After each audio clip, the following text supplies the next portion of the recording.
Hello विद्यार्थियों, मैं अरुण शर्मा, केंद्रीय विद्यालय उखरुल।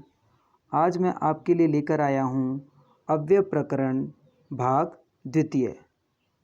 प्रथम भाग में हमने जान लिया था किन किन अवयवों के बारे में। वो थे अंतः और बहि। और आज हम पढ़ेंगे अन्य अवयवों के विषय में, जो इस प्रकार हैं। पहला है यथा तथा। यथा का मतलब होता है जैसा या जैसी, और तथा का मतलब होता है वैसा या वैसी। तो पहला अव्यय आज का है यथा तथा। इसके बाद देख लेते हैं दूसरा अव्यय है उच्चैः निच्चैः। उच्चैः निच्चैः। उच्चैः का मतलब होता है जोर से, और निच्चैः का मतलब होता है धीमे या नीचे। धीमे या नीचे। और अंतिम है आज का प्रातः। क्या है? प्रातः। उसका मतलब होता है सुबह। तो चलिए पढ़ते हैं आज के अवयवों को। यथा तथा, उच्चै निच्चै और प्रातः। सबसे पहले पढ़ेंगे हम यथा और तथा को। यथा तथा का अर्थ हमने पहले ही जान लिया है। यथा मतलब जैसा जैसी, और तथा मतलब वैसा वैसी। जिस भी वाक्य में यथा अव्यय का प्रयोग होगा वहाँ तथा अव्यय का प्रयोग अवश्य होगा। क्या कहा गया है? जिस भी वाक्य में अगर यथा अव्यय आता है वहाँ पर तथा अव्यय अवश्य आएगा। देख लेते हैं एक बार वाक्य। वाक्य इस प्रकार है, यथा राजा तथा प्रजा। यहाँ पर सबसे पहले आपको एक यथा दिख रहा है। यथा एक अव्यय है, उसके साथ हम तथा अव्यय को अवश्य लाएंगे, जो पहले ही बता चुके हैं, हम ऊपर समझा चुके हैं। अगर यथा अव्यय का प्रयोग होता है तो वहाँ पर आपको तथा अव्यय का प्रयोग भी करना है। अगर मान लीजिए टेक्स्ट बुक में या क्वेश्चन पेपर में अगर यथा नहीं आता है, केवल तथा दिया गया है, तो आपको पहले में क्या भर देना है? यथा कर देना है। पहले में क्या कर देना है? आपको यथा कर देना है। ठीक है, चलिए आगे देखते हैं इसका मीनिंग क्या होगा। जैसा राजा वैसी प्रजा। पहले ही हमने अर्थ समझा, यथा मतलब जैसा, राजा मतलब राजा। जैसा राजा तथा प्रजा वैसी प्रजा। अब हम यहाँ पर एक प्रजा का अर्थ भी समझ लेते हैं। प्रजा मतलब क्या होता है? प्रजा मतलब उस नगर के लोग या नागरिक, उसको हम क्या बोलते हैं? प्रजा बोलते हैं। यहाँ तक समझ में आ गया सभी को? आगे बढ़ते हैं। यथा राजा तथा प्रजा का जो अभी हमने उदाहरण देखा था, उसको हम चित्र माध्यम से समझते हैं। आपको यहाँ पर एक चित्र दिखाई दे रहा है। ये एक राजा है। ये क्या है? राजा है। यथा राजा। अब दूसरा चित्र भी हम देखेंगे यहाँ पर। ये उनकी प्रजा है। यहाँ पर आपको प्रजा दिखाई दे रही है। तो यथा राजा तथा प्रजा, जैसा राजा वैसी प्रजा, वहाँ के लोग। अगर राजा अच्छा है, गुड है, तो प्रजा भी वहाँ की वैसी ही होगी, अच्छी होगी। अगर राजा बुरा है, बेकार है, तो वहाँ की प्रजा भी वैसी ही हो जाएगी। तो राजा जैसा बिहेव करेगा, प्रजा भी उसके साथ वैसा ही बिहेव करेगी, वैसा ही व्यवहार करेगी। तो यहाँ पर राजा कैसा है? अच्छा है, इस चित्र में दिखाई दे रहा है। तो उस चित्र के अनुसार जैसा राजा है वैसी यहाँ पर प्रजा है। ठीक है, आपको समझ में आ गया यहाँ तक? आगे चलते हैं। अगला उदाहरण देख लीजिए यथा तथा से। दूसरा उदाहरण है, दो उदाहरण के माध्यम से समझ लीजिए। देखिए, यथा गुरु तथा शिष्य। यथा गुरु मीनिंग आपको समझ में आ गया। यथा मतलब जैसा, गुरु मतलब गुरु टीचर, तथा शिष्य वैसा उसका शिष्य होगा, वैसा उसका स्टूडेंट होगा। तो देखिए आपको ये चित्र दिखाई दे रहा है। इस चित्र में एक शिक्षक है, एक गुरु हैं, और दूसरे चित्र में एक विद्यार्थी है, एक शिष्य है। समझ में आ रहा है? ये टीचर जैसा है, मतलब पढ़ाई करवा रहा है, अच्छे से अध्ययन करवा रहा है। बच्चा भी उसी लगन के साथ अध्ययन कर रहा है। ठीक है, जैसा गुरु होगा वैसा ही शिष्य होगा। जिस प्रकार से गुरु का बिहेव होगा वैसे ही स्टूडेंट का या विद्यार्थी का बिहेव या व्यवहार होगा। तो जैसा गुरु होता है वैसा ही शिष्य होता है। ठीक है, तो समझ गए आप। यथा जहाँ प्रयुक्त होगा उस वाक्य में तथा अवश्य प्रयुक्त किया जाएगा या प्रयोग में लिया जाएगा। ये हो गया यथा और तथा का। आगे हम पढ़ेंगे उच्चैः निश्चयी का। तो उच्चैः निश्चयी का हम पहले ही अर्थ समझा चुके हैं। उच्चैः मतलब जोर से और निश्चयी का मतलब होता है धीमे या नीचे। चलिए ऊंची आवाज या जोर से के अर्थ में, या तो ऊंची आवाज हो या जोर से। ऊंची आवाज या जोर से, हम कभी कभार जोर से बोलते हैं तो उसको हम बोलते हैं जोर से आवाज करना। तो ऊंची आवाज या जोर से के अर्थ में उच्चैः अव्यय का प्रयोग होगा। अगर ऊंची आवाज होगी, कोई जोर से पुकारेगा, हमें आवाज लगाएगा, तो हम उच्चैः अव्यय का प्रयोग करेंगे।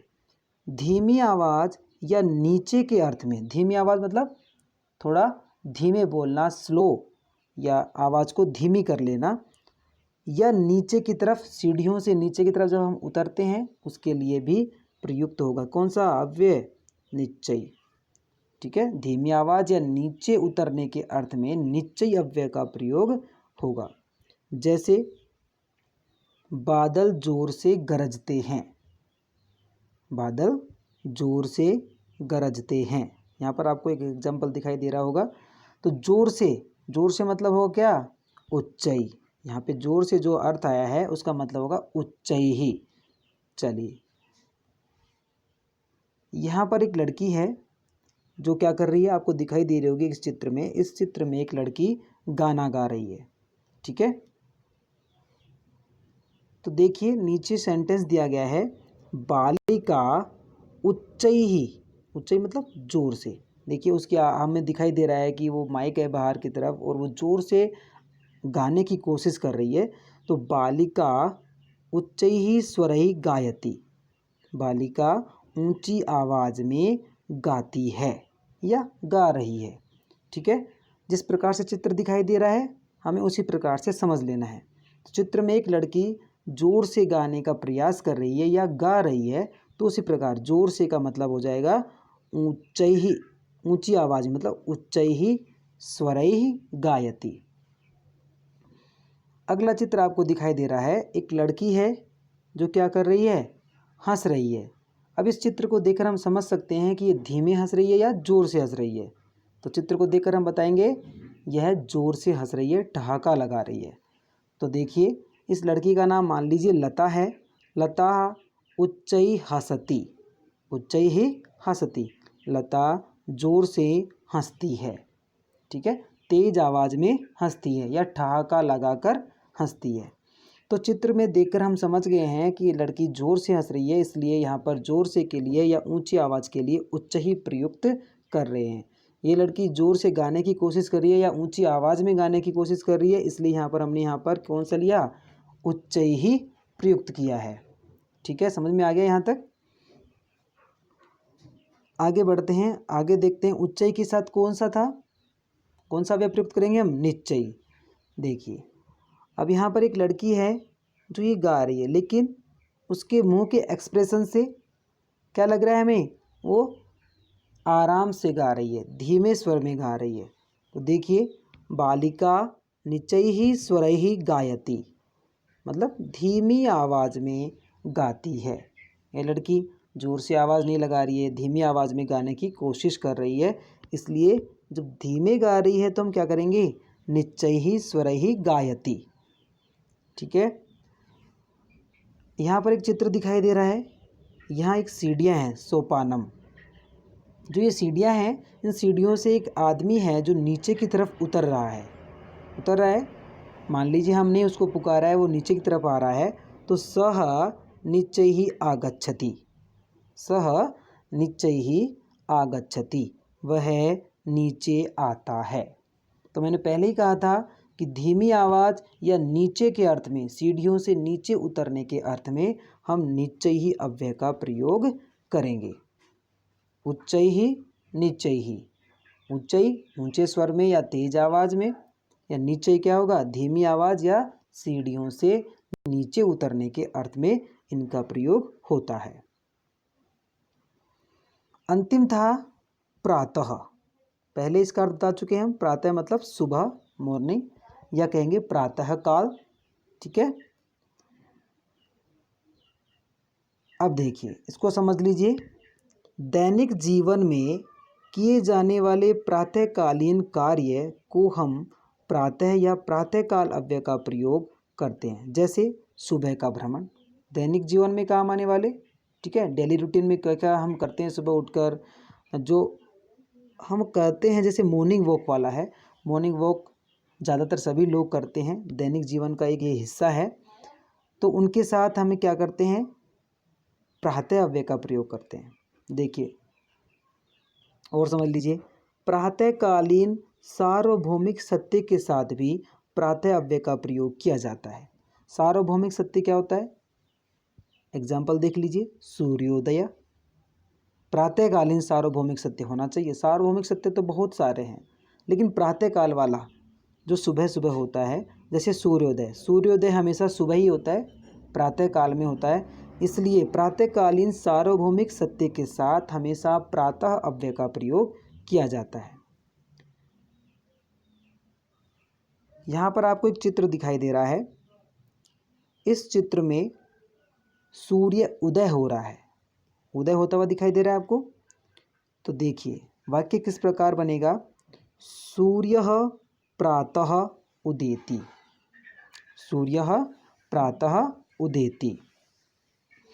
तो अगर मान लीजिए यहाँ पर फिलिंग द ब्लैंक्स आ जाए, ये खाली जगह हो, तो हम क्या भर देंगे यहाँ पर, सूर्य उदेति होगा।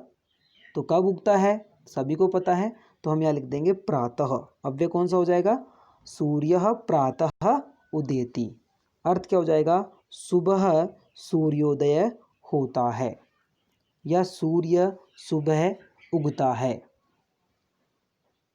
चलिए अगला उदाहरण देख लीजिए। यहाँ भी एक लड़का है, वो क्या कर रहा है, दौड़ रहा है, मॉर्निंग वॉक कर रहा है। तो जब मॉर्निंग वॉक कर रहा है ये लड़का, तो ये मॉर्निंग वॉक सुबह ही होती है, सभी को पता है। जैसे मॉर्निंग वॉक, मॉर्निंग मतलब सुबह, वॉक मतलब चलना या दौड़ना। तो देखिए यह लड़का खुद के बारे में बता रहा है कि अहम प्रातः भ्रमामि, मैं सुबह भ्रमण करता हूँ, मैं सुबह भ्रमण करता हूँ। तो सुबह करता है, इसलिए यहाँ पर अहम प्रातः भ्रमामि, क्योंकि मॉर्निंग वॉक सुबह के समय होता है। अगर मान लीजिए यहाँ पर प्रातः नहीं होता, फिलिंग द ब्लैंक्स होता, अहम भ्रमामि। ठीक है, तो प्रातः अव्यय कौन सा यूज होगा यहाँ पे, प्रातः, मैं सुबह भ्रमण करता हूँ। तो हमने कौन कौन से अव्यय पढ़ लिए हैं आज, यथा तथा। यथा का मतलब जैसा, जैसी, और तथा, तथा का मतलब क्या होगा, वैसा वैसी। ठीक है, और उसके बाद हमने पढ़ा कौन सा, हमने उसके बाद पढ़ा था प्रातः से पहले उच्चई निश्चयी वाला, उच्चई नीचे वाला पढ़ा था। उसका अंतिम पढ़ा है हमने प्रातः वाला। ठीक है, सभी को समझ में आ गया है। अगर नहीं समझ में आया है तो कमेंट बॉक्स में अपना कमेंट कीजिए और पूछ भी सकते हैं। मिलेंगे अगले वीडियो में, तब तक के लिए धन्यवाद।